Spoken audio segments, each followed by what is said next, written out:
Spalletti Frattesi together again. This is the title of Tutto Sport and also a part of what we will discuss in today's video. So yes, a bit of Mercato, but not only. Ciao Juventini of the world. My name is Giuseppe. Welcome back on the channel. I hope you're all doing well. I know that when I will mention Frattesi, Davide, a lot of people will already have their opinion. Whatever I will say, I don't think that I will change at today your opinion. I will try towards the end of the video when we will speak about the midfielders.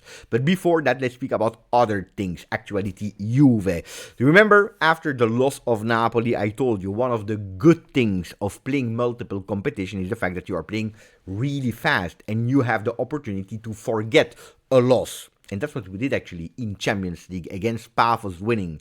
Well, now, the bad thing possibly is that the win against Paphos, well, unfortunately, we have the opportunity to totally forget it if we don't win against Bologna. That's really problematic if we want.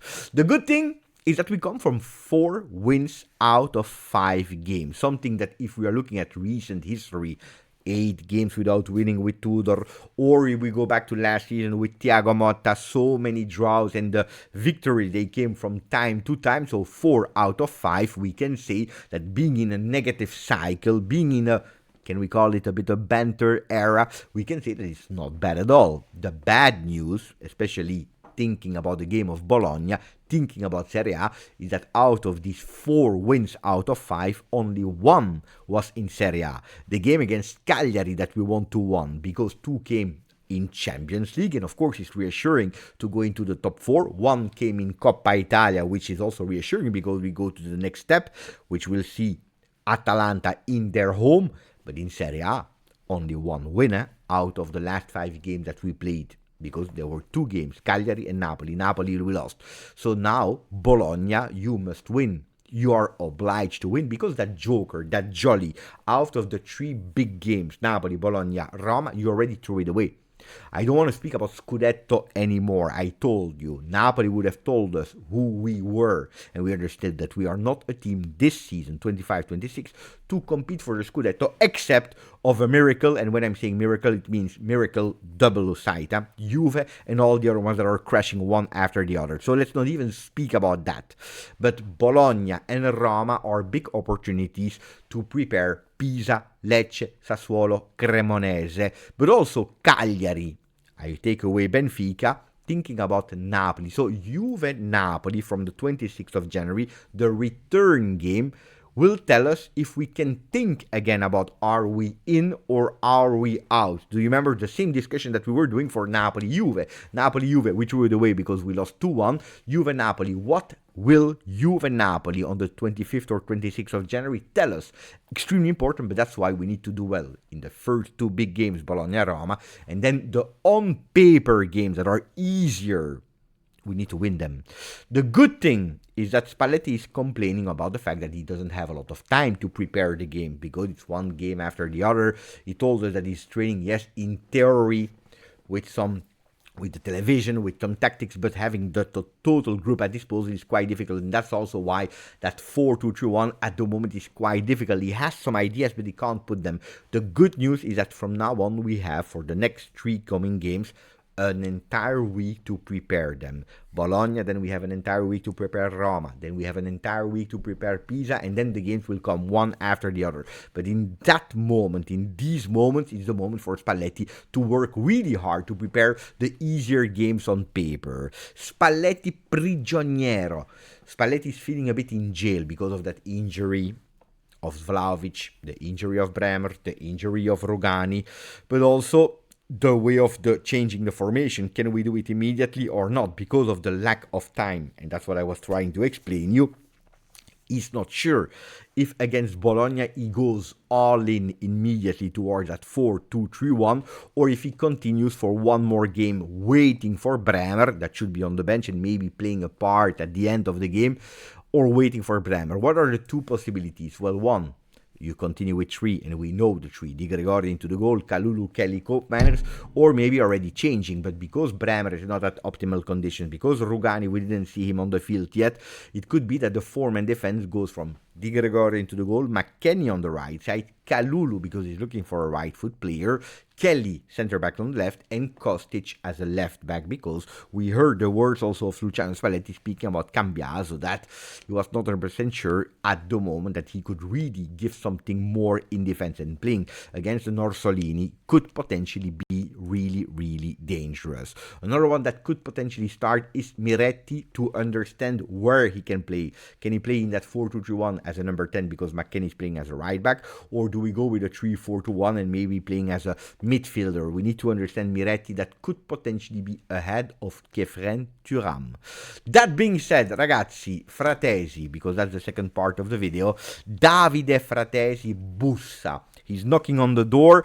Juve is opening the door is a title of Tuttosport with Nico Schira that yesterday on Twitter told us. They said, or he wrote that Juve apparently is interested in the Italian one, that they are at the moment talks. There is absolutely no offer yet. There are no negotiation, not with the agents, not with Inter, but talks to have a bit of information. And of course, Tuttosport is reminding us, like in the first page today, Spalletti Frattesi, do we try again? Because Spalletti was his coach, and we know that the one that scored the most goal with the national team under Spalletti was Frattesi, and a really, really important player for him. And that's something that nobody can deny. Juve is looking for a midfielder, we know it, and I know that at the moment not all of the Juventini are asking about Mercato. Looks like, I don't know, maybe because Comoli said we have no money and we will not do a lot of things in the winter, maybe because we are not competing for Scudetto or Champions League or whatever other competition. Juventini at the moment they are like, Mercato, we don't really believe in the Mercato at the moment. Let's speak about it when it will be open, but now, well, a midfielder. Yesterday during the live, people said, Beppe, what is the midfielder that you want or not? Are there names? I said, at the moment, no. A few hours later, Nico Schira, Davide Frattesi. He's a player that is not playing at Inter. 26. Italian. Has been linked with Juve when he was already at Sassuolo. Was already linked with Juve then when he was already at Inter and not finding space with Simone Inzaghi. He's the one that wants to leave Inter to have more space, is one that did really well under Spalletti, so the stars are aligning. Davide Frattesi is the perfect reinforcement for Juve, in theory, and I tell you, no. And you will tell me, Beppe, how no? He's an Italian one, he's a young player. Ragazzi, I will already start immediately. Are we the ones that are going to solve a problem of Inter? Because at the moment it's a problem, Frattesi, for them. He's a player that is not playing, is not happy, is creating a bit of negativity, toxicity there in the locker room. And they are in financial problems, we know, like every Italian team. Inter, they continue to ask 35 million euro for Davide Frattesi. Because in the summer, when there were some talks with Newcastle, with other English teams, with other Italian teams, they said, no, we keep him.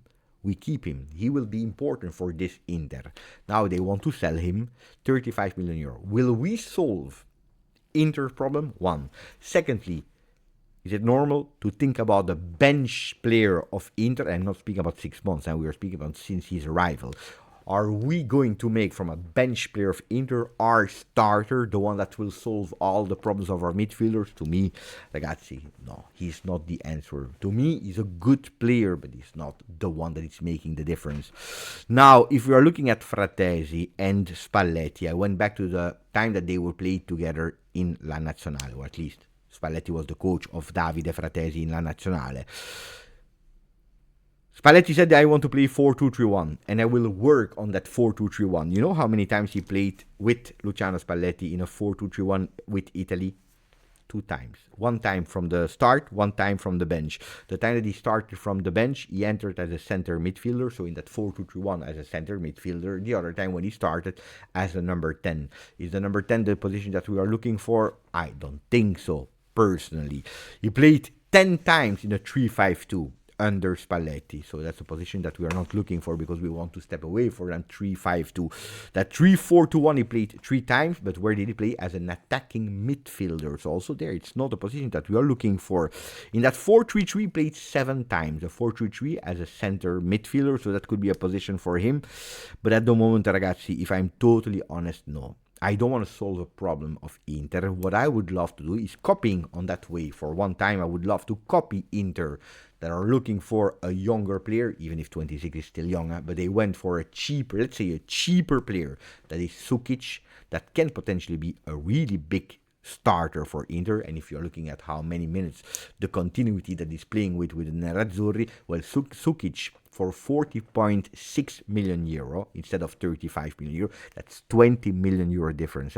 That's a real deal. So going to Dinamo Zagreb, going to other clubs a bit less known, but really identifying the one that you need to really reinforce your midfield, paying even cheaper than what in Italy they are asking, that would be for me. So to me, Frattesi is a big no.